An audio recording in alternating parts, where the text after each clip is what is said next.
big news coming out today is the Disc Golf Pro Tour has released their 2024 season schedule, and there are some really big changes that I think are worth talking about. So right off the bat, this article that the Disc Golf Pro Tour released, they begin by talking about the fact that they are eliminating the silver designation for events. Now, if you're familiar, a couple years ago, they were called Silver Series events. This last year, they were just called silver events, but this was just a way for the Pro Tour to designate events that were slightly less important than their full-fledged Elite Series events.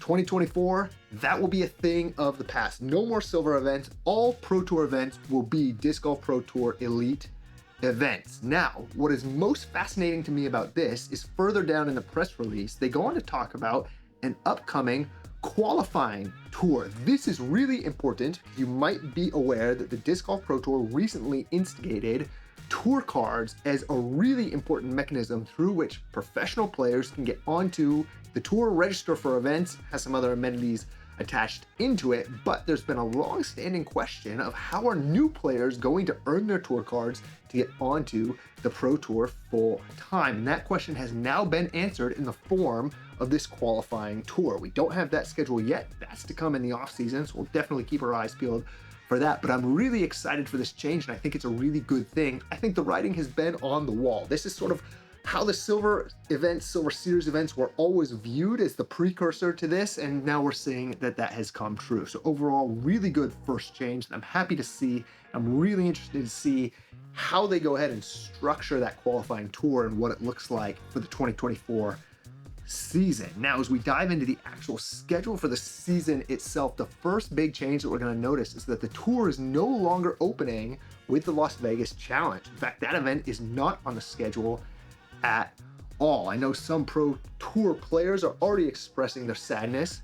Ezra Aderhold made a post on Instagram, and you might remember that's one of his better events. It was sort of his first big breakout event where he saw him really burst onto the scene and perform very well. So Vegas Challenge, no longer on the schedule. It was an event I always liked. I'm a little sad to see that go as well, but it might pop up back in that qualifying tour somewhere else in some other designation. The tour, however, will now be starting in Florida, and I think this is a really great change. Florida is a great state for disc golf. The weather is going to be wonderful around that time of year, and it just makes a lot of sense to start the tour over on the east side of the country so that players don't have to travel back and forth across the country quite as much. The flow for the schedule, the rhythm for the schedule just seems to make a lot more sense. So, tour will be starting in Florida. We'll have the All-Star event also moved to Florida, which I think will be a great change as well, just 1 week before the kickoff of the tour. A lot of the rest of the schedule looks very similar, with events taking place around similar times. There are two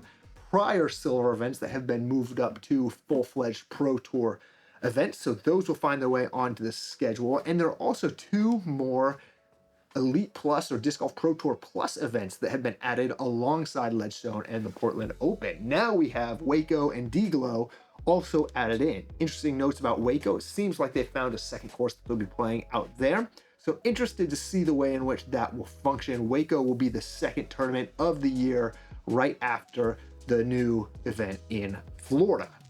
Interestingly, as we look down the schedule, we are now seeing that the USWDGC, which you might know just took place, is now going to be happening in March. Now, March is normally when the Champions Cup would be happening, but you might have seen that the property on which that tournament happens and the course on which that tournament is normally played, WR Jackson, is having to be totally redone because of some beetle infestations. The course is having to be logged, so it's going to be a long process to rebuild that course. PDGA recently announced all of this and said that the Champions Cup was going to happen in October, and there was a lot of uproar, a lot of backlash, a lot of people saying that that was probably not going to actually happen, but now we're seeing that officially on the Pro Tour schedule as well. So we have USWDGC in March, but this leads to a really congested back half of the season. Between July and October, all four men's majors will be taking place, and the other three women's major. In fact, we'll have two major championships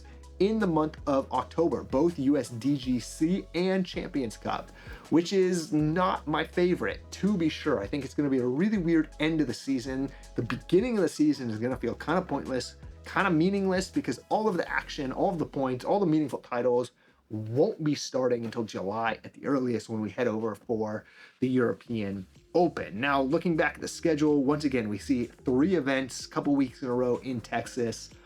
Not my favorite, to be honest. Texas golf is fine. I mean, I know Texas is a mecca for disc golf, and you're from Texas. No offense, it's a great place. I just think 3 events in a row in the same kind of landscape on the same kinds of courses in the same state is a little boring. And as we look at this schedule, we do see a big gap geographically in the Midwest and on the West Coast. There are 3 events on the West Coast: OTB, Portland Open, and Beaver State. I know that, but really nothing in Southern California continues to bum me out. And I know there are some course issues, but that's where I learned to play disc golf, and it's such a disc golf mecca with Innova, being right there as well. I'd love to see a little bit more on the West Coast and the Midwest as well. I know there's a lot of great disc golf out there, so a little bummed to see that. Once again, the tour is really heavy on the east part of the country. And just like this year, 2 playoff events. It'll be back to GMC after that being Worlds this past year, and then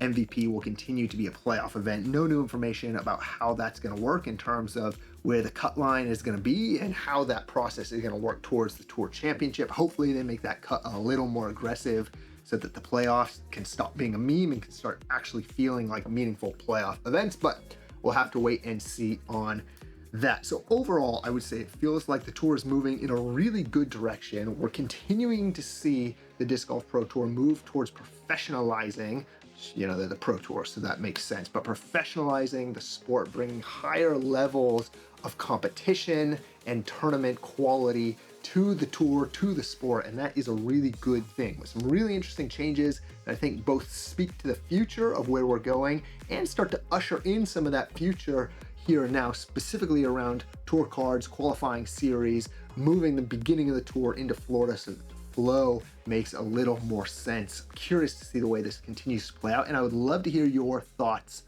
on it. This is not a video format I normally do, responding to breaking news, I guess, sharing my reaction, but if you like it, let me know. It's kind of fun for me to make, and I follow the Pro Tour pretty closely. I'm a big disc golf consumer myself. So appreciate you guys hanging out. Love to hear your thoughts. Let me know in the comments below. My name's Andrew Wood. Remember, the journey is the destination. I'll catch you in the next one. Peace.